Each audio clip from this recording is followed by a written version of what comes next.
धुरपाटनको trip चाहिँ मैले एक्लै गरेको थिएँ है। मैले चाहिँ फर्स्टमा काठमाडौँदेखि पोखरासम्म चाहिँ म चाहिँ एरोप्लेनमा गएँ हैन। त्यसपछि पोखरामा चाहिँ 2-4 दिन घुमेर अनि त्यसपछि पोखराबाट म चाहिँ बागलुङ गएर बसेँ साँझतिर। त्यसपछि चाहिँ बागलुङबाट त्यहाँबाट चाहिँ सुमो बोलेरोहरू पाउँदो रहेछ। अनि त्यहाँबाट चाहिँ म बुर्तिबाङसम्म त्यसमा गएँ। त्यसपछि बुर्तिबाङबाट फेरि गाडी चेन्ज गरेर बुर्तिबाङबाट म चाहिँ 4-5 घन्टाको ग्यापमा चाहिँ म चाहिँ धुरपाटन भ्यालीमा चाहिँ पुगेँ। म गएको बेला चाहिँ बसेको जुन होमस्टे पनि त्यही नै हो। त्यसपछि चाहिँ म साँझतिर यहाँ घुमेँ, यताउतातिर एक्लै गएको थिएँ, एक्लै घुमेँ म। त्यसपछि साँझतिर चाहिँ खाना खाँदाखेरि चाहिँ भोलि बिहान घोडाको लागि कुरा गरेँ।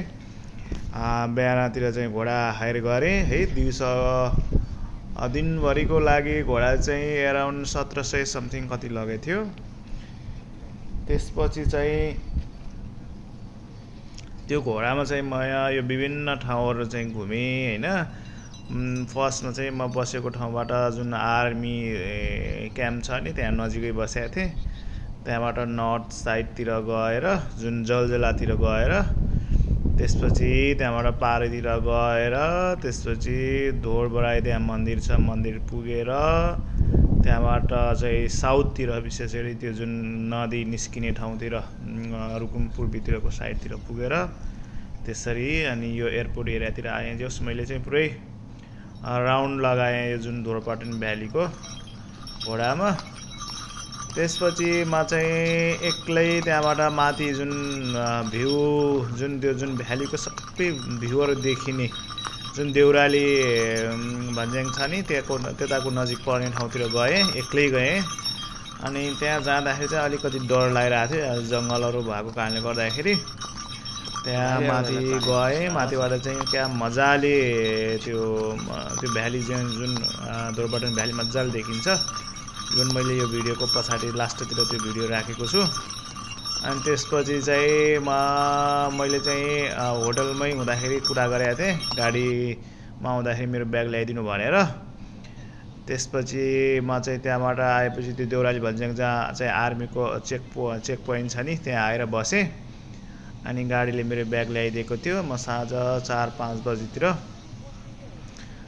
त्यो गाडीमा बुर्तिबाङ आएँ। बुर्तिबाङ आइसकेपछि म बुर्तिबाङ त्यो दिन चाहिँ बुर्तिबाङ नै बसेँ र काठमाडौँबाट चाहिँ जुन रुकुम चौरदारीको लागि आउने गाडी आउँछ त्यहाँ चाहिँ विशेष गरी बिहान 4-5 बजीतिर त्यहाँ गाडी पुग्छ। त्यो हिसाबले म चाहिँ त्यहाँ कुरेँ, त्यहीँ सुतेँ होटलमा। त्यहाँ जुन होटलमा त्यो रोक्दो रहेछ गाडी त्यहीँ सुतेँ। त्यसपछि बिहान चाहिँ त्यो गाडीमा चढेर म चाहिँ रुकुम पश्चिमको चौरजारी आएँ। त्यसपछि चाहिँ म जाजरकोट कुदु आएँ। अनि त्यसपछि आफ्नो कामहरू म गर्न थालेँ जाजरकोटमा। र म जाजरकोटमा काम सकाएर सुर्खेत भएर अनि सुर्खेतबाट चाहिँ एरोप्लेनमा काठमाडौँ फर्कियो। धन्यवाद।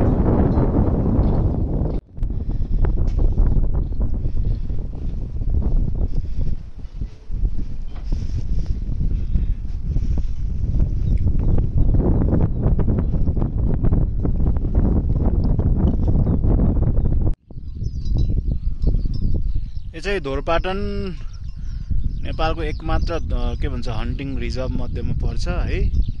एकदमै ठुलो विशाल पाटन रहेछ। यहाँ चाहिँ तपाईँको चाहिँ हजारौँ सङ्ख्यामा चाहिँ घोडाहरू चाहिँ हुँदो रहेछन्।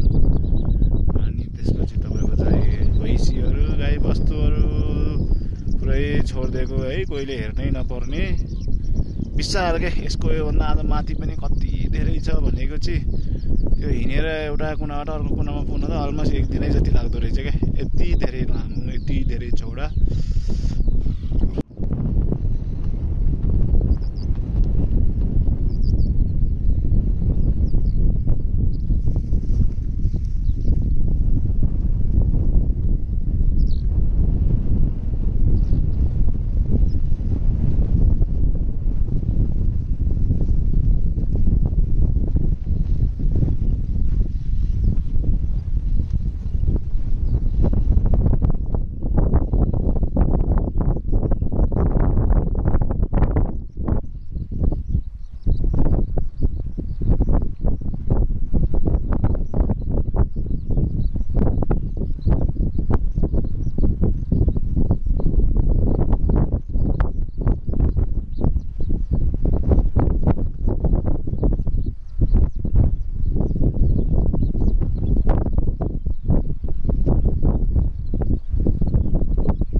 झुल्पीवाला झुल्पी।